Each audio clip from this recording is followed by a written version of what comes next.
Motorists with self-driving cars can watch films behind the wheel under draft highway code changes unveiled today, but there are a list of other rules these drivers will have to stick to as well.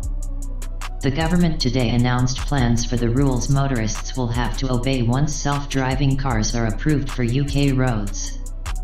Self-driving cars are meant to help reduce accidents by reducing human error.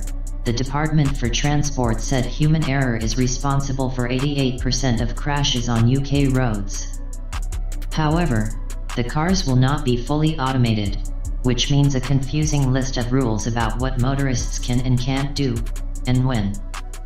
The plans come ahead of full regulations that will be introduced in 2025, and as it stands, there are no vehicles approved for self-driving in Britain. Here is everything we know so far about how the rules will work for motorists with self-driving cars. 1. If the car crashes, it is not your fault.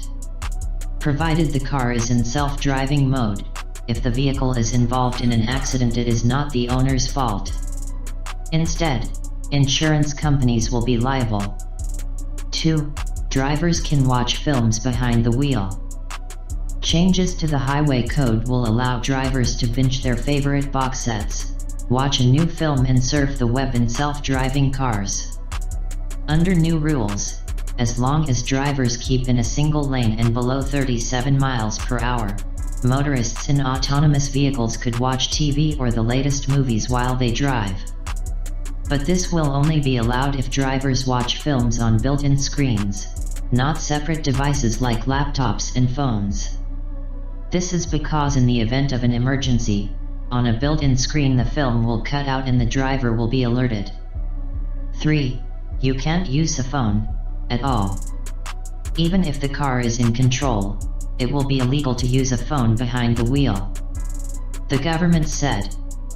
It will, however, still be illegal to use mobile phones in self-driving mode, given the greater risk they pose in distracting drivers as shown in research.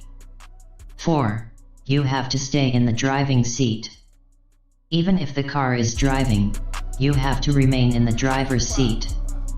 This is because you may have to take control at short notice. The Department for Transport said one Brit the rules were tested on was bamboozled by this, thinking they were even allowed to change seats and go to sleep while the car took over. 5. You have to be sober. Just like driving a normal car, if you are in a self-driving vehicle you have to be under the drink-drive limits and not be under the influence of drugs. 6. You will still need MOT, tax and insurance. Self-driving cars will still need to be kept up to date with safety checks and insurance just like other vehicles. Government guidance says the vehicle must be road legal. For example, it must have an MOT certificate, if applicable, and it must be taxed and insured, and the vehicle must be roadworthy. 7. Drivers might not have to pay speeding tickets. Owners of self-driving cars might not be criminally liable if the vehicles make mistakes, meaning drivers will not pay fines like speeding tickets. The government's legal advisors, the Law Commission, have suggested law changes making drivers immune from prosecution or fines if their robot car makes a mistake. Currently, if the owner is driving the car, then any errors are their fault. The proposed new laws would mean mistakes made by a car driving itself are not the owner's fault.